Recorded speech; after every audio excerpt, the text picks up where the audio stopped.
Suured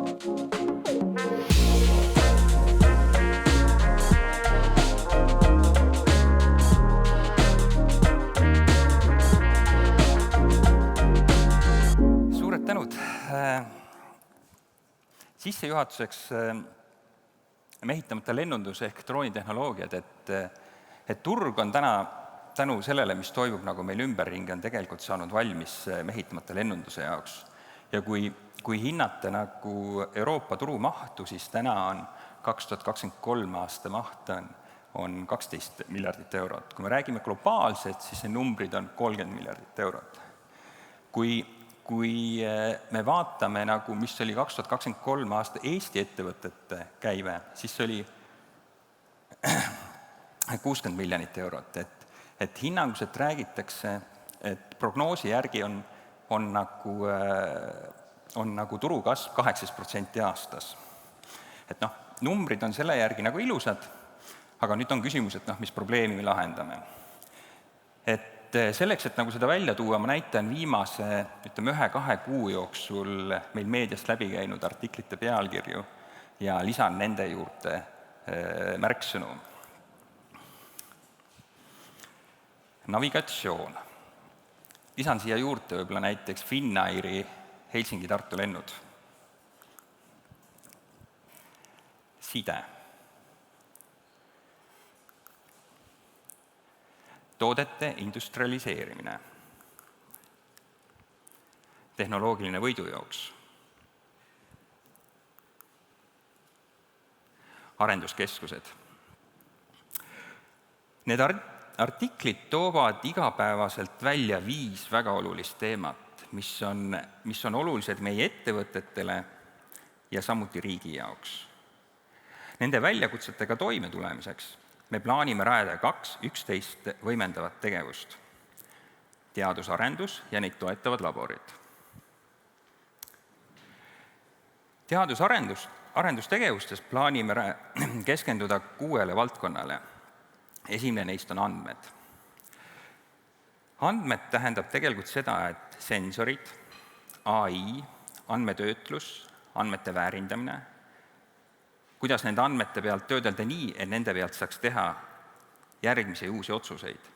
Need otsused on olulised nii tsiviilis kui ka militaaris.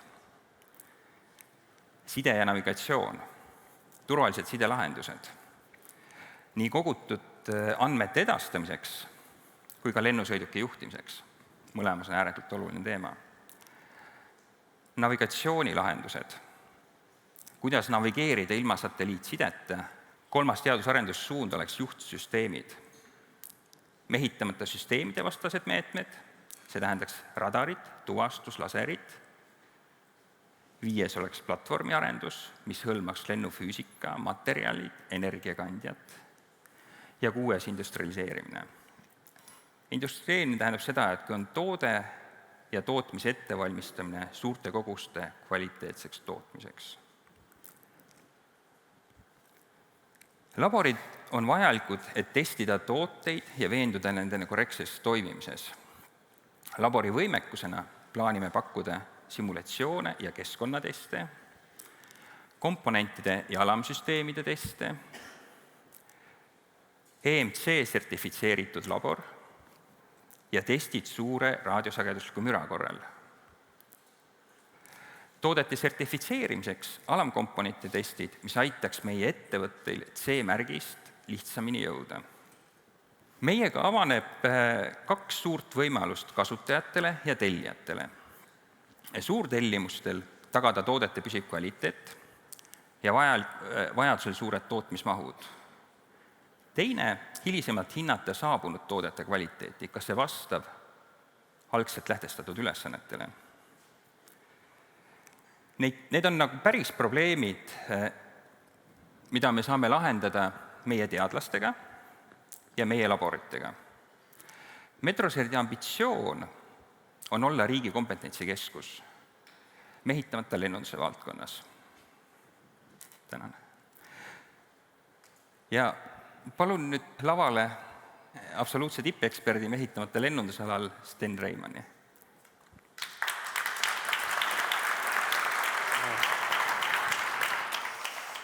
Ja päevast kõigile, et selle sektori iseloomustuseks võiks öelda niimoodi, et pikki aastaid on suuri numbrid prognoositud 10 miljardites, nagu paari aasta taguse seisuga võiks öelda, et ju mehitamata lennunduse sektor areneb oluliselt kiiremini, kui me siiani prognoosisime. Ühest küljest on nõudlus maailmas kõvasti suurem, julgeolekusektor siis aitab kaasa sellele nõudlusele ja kui tuua siia nüüd Ukraina näide näiteks, siis sellel aastal hangitakse suurusjärgus tõenäoliselt kuskil miljardi euro eest Ukraina enda eelarvest UAV-sid ja teine miljard siis abina sinna. Et selliseid selle kategooria ettevõtteid ja tehnoloogiakeskusi kasvab regioonis nagu seeni. Ja see viib meid ühtpidi konkurentsiolukorda, kommertssektoris on see konkurents peamiselt ettevõtete, lääne ettevõtete vaheline, et väga kiiresti integreerida uusi alamsüsteeme, sest UAV-platvorme on meil vaja kahel põhjusel, esiteks selleks, et kanda sensoreid, koguda informatsiooni ja teine siis peamine valdkond on transport. Et meediast on käinud läbi sellist pakifirmade transporti, reaalselt näiteks Afganistanis me kasutasime K-MAX mehitamata transpordikoptereid siis baasides kaubaveoks, sellised mahus 1-2 tonni ühe kopteri kohta ja need tegid mõne aastaga seal 1 miljon lennutundi. Ja see oli siis umbes nüüd ligi 10 aastat tagasi, natuke vähem, 8-7 aastat tagasi. Ehk siis Eesti siin nüüd otseselt ei avasta uut tehnoloogiat, vaid läheb sellesse sektorisse nüüd lendstardist. Eesti riigil on pikaaegne UAV-de kasutamise kogemus põllumajanduses, keskkonnauuringutel kuni lindude lugemiseni, rääkimata julgeolekusektorist, kus me oleme lõppkasutajaks olnud Iraagis, Afganistanis, Aafrikas. Ja selleks, et me nüüd siin edukad saame olla, meil on Eestis praegu kuskil 20-30 ettevõtet, ka ülikoolid, asutused, kes tegelevad valdkonna arendamisega. Meil on vaja kindlasti paremat arenduskeskkonda, selleks, et trügida nüüd suurematele lennuplatvormidele, kui me neid siiani oleme arendanud, meil on vaja rohkem õhuruumi, pikemale distantsile, kõrgemale ja kasutada elektromagnetspektrit. Ehk et me saaksime kuidas ma nüüd ütlen, teatud tehnoloogiate arendamisel me oleme sunnitud olukorras, ehk et elades Vene Föderatsiooni kõrval, me peame väga täpselt teadma, mis elektromagnetspektris toimub, kuidas tagada enda süsteemide turvaline side, kuidas tegutseda siis vastumeetmete korral ja kuidas siis vastase UAV-sid ka segada ja häirida. Et sellest meil pääsu ei ole, et siin lääneriigid teevad küll koostööd kuigi kuhugi maani, et kui meie Ameerika kolleegid on välja mõelnud uue turvalise datalingi, siis järgmised 5-6 aastat kindlasti on neil ekspordipiirang. Aga meil on neid seadmeid vaja, et meil ei ole pääsu, et me peame siin arenduses väga tublid olema. Ja ühe sellise UAV-süsteemi integratsioonil on vaja koostööd, ma ütleks kuskil 50-60 erineval partneril, tarnijal, arendajal, tootjal, ehk et see koostööd Eesti ja regiooni ettevõtete, ülikoolide, asutuste vahel peab olema äärmiselt tihe, sest et selle valdkonna arendamiseks me tahame tagada selle arendusprotsessi kogu väärtusahelas, alates materjalidest, komponentidest kuni alamsüsteemideni ja terviksüsteemide koos maapealse tehnilise toega. Lõppkasutajad Eestis, ma ütleks, et siin tegelikult ambitsiooni on, kui me võtame näiteks Kaitseministeeriumi eelarve, siis siin hakkab hägustuma piir UAV-de ja mehitamata siis näiteks kineetilise ründevahenditega siis kuni rakettideni välja. See tehnoloogia tegelikult seal sees on väga sama, väga sarnane. Ja pidades sõda Vene Föderatsiooni, Hiina või Põhja-Koreaga, siis meil on vaja siin oluliselt suuremat massi mõistlikuma hinnaga. Et me ei saa seda sõda võita või lahinguvälja domineerida ainult väga kallite ja väheste vahenditega. Nii et kõik asutused, ülikoolid, ettevõtted, kes meil Eestis on, peavad olema koostööks väga tublid, et seda edu saavutada nii rahvusvahelises konkurentsis kui konkurentsis meie vastastega.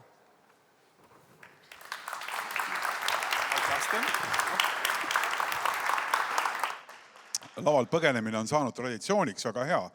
Et käimegi korraks ära ja tuleme tagasi. Sten, ülikonkreetne küsimus, et kui siin oli juttu juba sellest, et mõnes mõttes me ei leiuta jalgratas, see on tehnoloogia, mis on olemas, mis on küll arenduses, aga mis on ootus Metroserdile selle valdkonna kiire rakendamise vaates? Mis see ootus on, mida siis Rainer oma kaaslaste meeskonnaga peab sektorile suutma pakkuda?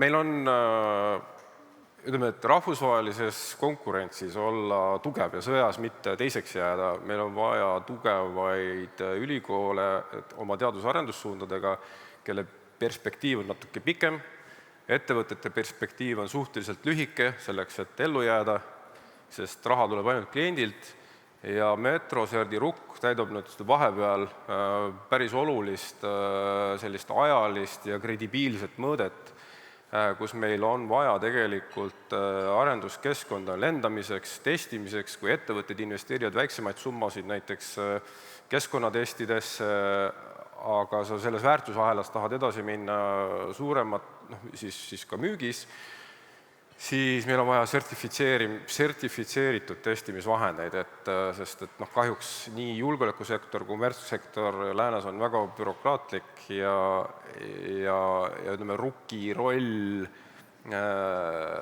riigis näitamaks ka seda tõsidust ja tagamaks teatud kompetents on vältimatu. No ülesanne tundub olevat selge, ambitsioonikas, Rainer, jõudu tööle, Sten samamoodi. Aitäh! Aitäh!